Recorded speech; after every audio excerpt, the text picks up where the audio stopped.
জামাত যখন বলে যে আমরা দুর্নীতি মুক্ত বাংলাদেশ করব, তখন এটা সম্ভব। আমি খুবই অবাক হই, বিএনপির সম্মানিত চেয়ারম্যান সাহেব তিনি তিনি একটা ফ্যামিলি কৃষক কার্ড দিবেন। আপনাদের মনে থাকার কথা 2005 সাল এবং 6 সালে কৃষকেরা শুধু ন্যায্য সারের টাকা দিয়ে সার কিনবেন, সেই কৃষকদেরকে গুলি করে পুলিশ দিয়ে হত্যা করেছিল। একটা বিগেস্ট করাপশন ছিল।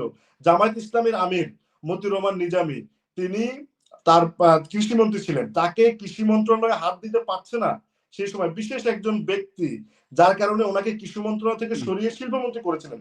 উনি বেশ কিছুদিন ওয়েট করেছিলেন যে কেন হঠাৎ করে কৃষি মন্ত্রণালয় সরানো হলো, 2003-এর দিকের কথা।